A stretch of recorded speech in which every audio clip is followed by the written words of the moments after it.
मैंने सुना है कि एक गांव में एक बार एक आदमी को एक बड़ा पागलपन सवार हो गया। वह एक रास्ते से गुजर रहा था। भरी दोपहरी थी। अकेला रास्ता था। निर्जन था। तेजी से चल रहा था कि निर्जन में कोई डर ना हो जाए। हालांकि डर वहां हो भी सकता है जहां कोई और हो। जहां कोई भी नहीं है वहां डर का क्या उपाय हो सकता है। लेकिन हम वहां बहुत डरते हैं जहां कोई भी नहीं होता है। असल में हम अपने से ही डरते हैं। और जब हम अकेले रह जाते हैं तो बहुत डर लगने लगता है। हम अपने से जितना डरते हैं उतना किसी से भी नहीं डरते।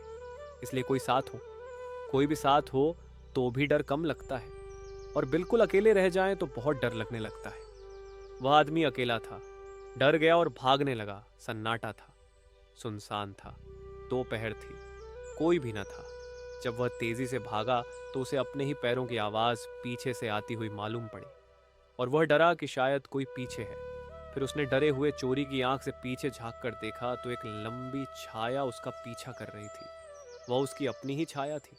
लेकिन यह देखकर कि कोई लंबी छाया पीछे पड़ी हुई है, वह और भी तेजी से भागा। फिर वह आदमी कभी रुक नहीं सका मरने के पहले, क्योंकि वह जितनी तेजी से भागा छाया उतनी ही तेजी से उसके पीछे भागी। फिर वह आदमी पागल हो गया। लेकिन पागलों को पूजने वाले भी मिल जाते हैं। जब वह गांव से भागता हुआ निकलता और लोग देखते कि वह भागा जा रहा है तो लोग समझते कि वह बड़ी तपश्चर्या में रत है। वह कभी रुकता नहीं था। वह सिर्फ रात के अंधेरे में रुकता था जब छाया खो जाती थी। तब वह सोचता था कि अब कोई पीछे नहीं है।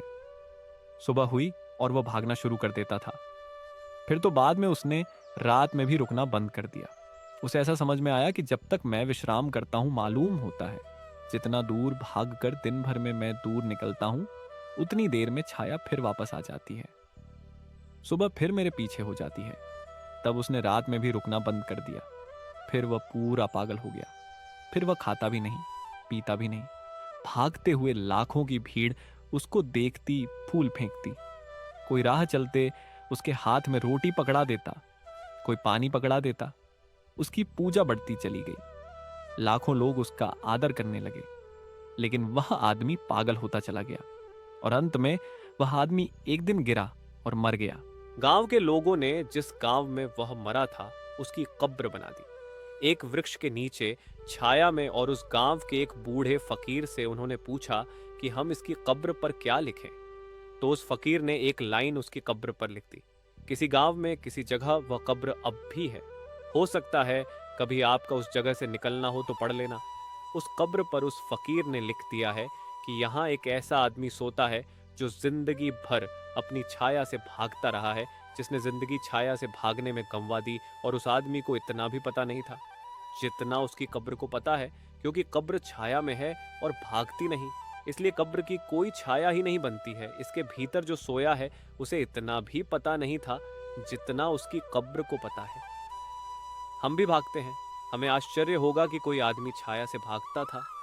हम सब भी छाया से ही भागते रहते हैं और जिससे हम भागते हैं वही हमारे पीछे पड़ जाता है।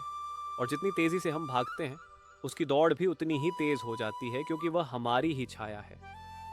मृत्यु हमारी ही छाया है और अगर हम उससे भागते रहे तो हम उसके सामने कभी खड़े होकर पहचान न पाएंगे कि वह क्या है। काश वह आदमी रुक जाता और पीछे लौटकर देख लेता तो शायद अपने पर हंसता और कहता, कैसा पागल हूं, छाया से भागता हूं